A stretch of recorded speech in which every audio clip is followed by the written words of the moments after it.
नमस्कार दोस्तों, कैसे हैं? खुश होंगे, फिट होंगे। बिल्कुल, वेरी गुड। एजुकेशन की वीडियो तो बनाता हूँ। कुछ एक दो टॉपिक के मेरे पास आए, मेल आए। कुछ लोगों ने जो काउंसलिंग के लिए आते हैं तो बच्चों, उन्होंने खुद मेरे से बात की।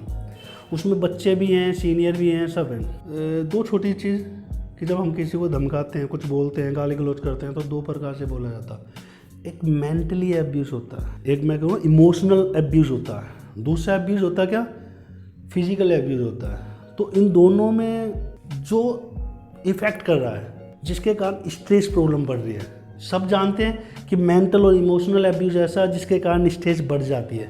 मैंने आपको कोई बात बोल दी, बुरी नहीं लगेगी, लेकिन मेरे थ्रू थर्ड पर्सन ने वो बात बोल दी कि यार XYZ पर्सन आपके बारे में ऐसा कह रहा था, सुना नहीं, लेकिन जब भी उसके बारे में सोचना, हाँ यार ये बंदा मेरे बारे में कह सकता है, ये कर सकता है, वो कर सकता है। यही जो कहने का मतलब कि अगर हम किसी को बोलते हैं, और ये सबसे ज़्यादा प्रॉब्लम कहाँ आती है? मैरिड के बाद। जब एक लड़की की शादी हो जाती है तो कोई ना कोई टोन ऐसी होती है, कोई एब्यूज़ ऐसे होते हैं जो उसको टॉर्चर किया जाता है, इमोशनली भी किया जाता है, फिजिकल भी किया जाता है, मेंटली भी किया जाता है। ये तीनों ही चीज़ गलत है। लेकिन अगर मैं कहूँ कि इमोशनल और मेंटली एब्यूज़ ऐसा एब्यूज़ हो जाता है जो दिमाग से नहीं निकलता, जिसके कारण ना दिमाग में एक नई प्रकार की बीमारी बन जाती है। और आज के टाइम पे हज़ारों प्रकार के काउंसलर बैठे इन चीज़ों को सोल्व करने के लिए, लेकिन जब भी लोगों के दिमाग में कोई चीज़ घुस जाती है तो नहीं निकल पाते। आप लोगों के दिमाग में भी कोई ना कोई ऐसी बात होगी जो दिमाग में बैठ चुकी है तो कभी नहीं निकलेगी। ध्यान से समझना कि दिमाग में कोई चीज़ घुस जाती है तो उसका निकलना बहुत डिफ़िकल्ट होता है। मैंने एक चांटा किसी को मार दिया, यहाँ दर्द हुआ, 10 मिनट में सतीश भी ठीक, मैं भी ठीक, फिट हूँ भाई। लेकिन अगर मैंने किसी को टोन दे दी, मैंने किसी को गलत बोल दिया, क्योंकि कहते हैं ना मुंह से निकली जवान कभी वापस नहीं आ सकती।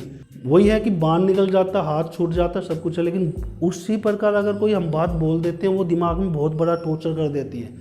110% जो हार्ट के पेशेंट है, जो स्ट्रेस के पेशेंट है, वो यही मेंटली और इमोशनली एब्यूज, टोन, टॉर्चर, इनके कारण बीमारी धीरे धीरे बनती जाती है। अब इसके कारण, स्ट्रेस फ्री होने के कारण मैक्सिमम लोग क्या करते हैं कि कहीं ना कहीं एल्कोहलिक हो जाते हैं, कहीं ना कहीं ड्रग्स स्टार्ट कर देते हैं। ड्रग्स के मामले भी बहुत आने लगे इंडिया के अंदर।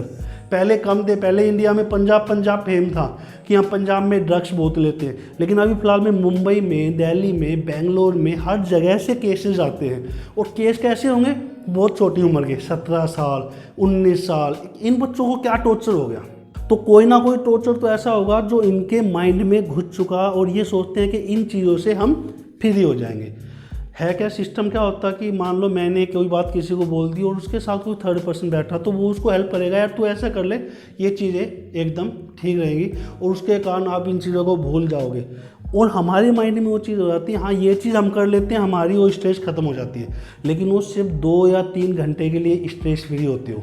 क्यों? क्योंकि जब तक आपके अंदर उस चीज़ का नशा रहेगा वो चीज़ ख़त्म हो जाएगी। लेकिन जैसे वो नशा खुलेगा या जैसे ही नशा ख़त्म होगा, फिर आपके सामने वही एक ब्लूप्रिंट बन जाता है।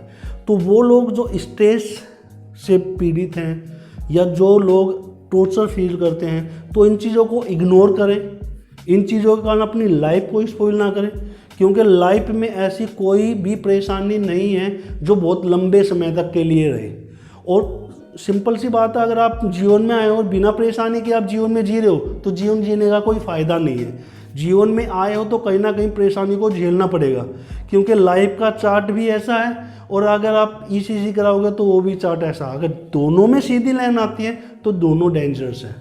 तो कहने का मतलब छोटी सी बात कि आप जो लोग किसी को मेंटली टॉर्चर या इमोशनली टॉर्चर करते हैं या फिजिकली भी करते हैं या एब्यूज़ करते हैं, तो वो चीज़ ख़त्म करें, प्यार से बातों को समझें। और ये सारे टॉपिक्स जो होते हैं बीमारी के, ये कहीं ना कहीं इन्हीं कारण फैलते हैं।